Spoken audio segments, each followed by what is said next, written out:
Hello and welcome to another video with me, LMOJ Cardulating, and it's good to have you along. If my name is tricky to pronounce, you can call me this guy, or that guy, or whatever guy you want to call me.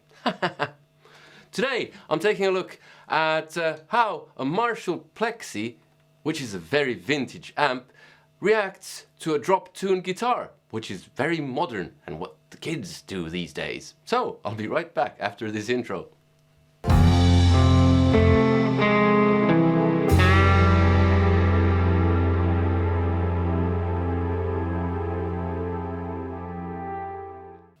Yes indeed, when I was young and beautiful, these days I'm just drop-tuned guitars were very rare. Nowadays they're all the rage with kids banging on their genty stuff, and then there's Gucci Gang. Lord have mercy. But today I'm going to take a look at how a Plexi, a Marshall Plexi, reacts to a drop-tuned guitar. So what I have here is my Ibanez Universe. It's been dropped down to drop A, and I have the Marshall Plexi, and the clean sound is this. So not entirely clean. And the Marshall is plugged into a Marshall cab with greenback Celestians, which are definitely not modern speakers either. And then I have a Fender Yngwie Malmsteen overdrive, which is a newish pedal, but still not modern. And then I have a Rev G3 distortion, so I can compare the pedals as well and see how much that changes stuff.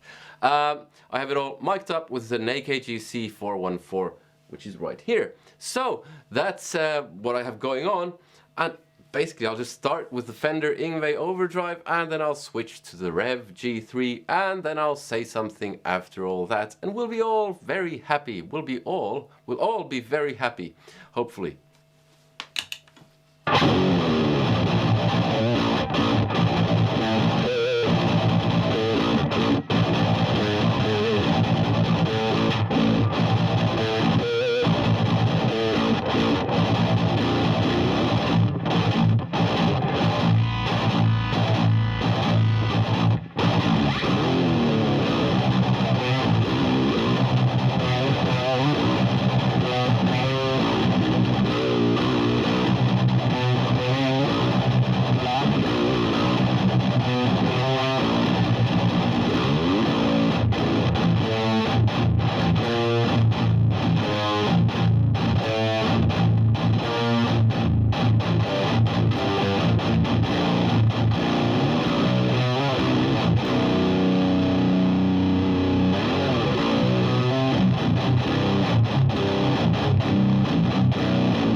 Okay, Rev G3.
So that's what that sounds like. Interesting stuff. Yay.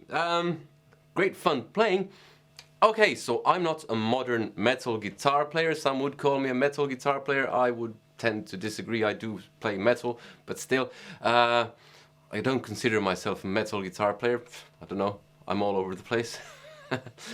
It might be that this is not to your liking, that you don't think the Plexi and the greenbacks work together with this guitar, and you might have a point. It might be better with something else like a Mesa Boogie or a Randall or whatever. But the thing is, personally, I like this, and what's guaranteed to happen if you use a setup like this is that at least you'll stand out from the crowd. Because basically, I think everyone these days in the modern metal scene sounds pretty much alike. There are very few exceptions to the rule.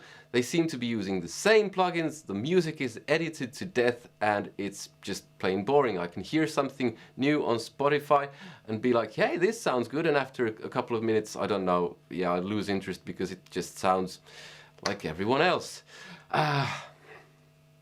Meshuggah is one very big exception. They're brilliant.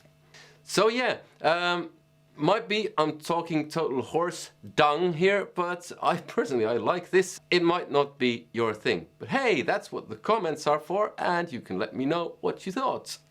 If you liked it, please let me know and give it a thumbs up. If you didn't like it, please let me know, but try to be civil. This is YouTube after all. And give it a thumbs down. Yeah, subscribe if you haven't already. Hit that bell notification thing, 2019 style, like the young kids say. They say smash it, I don't know why. It's weird. Support me on Patreon because you get a bunch of exclusives and my music and all sorts of fun stuff. And yeah, if you want free music, check out my website. It's in the links in the description below. Yeah, I'll end by playing a bit more on this with my not so modern metal playing chops. So I hope to see you in another one. Take care. Goodbye.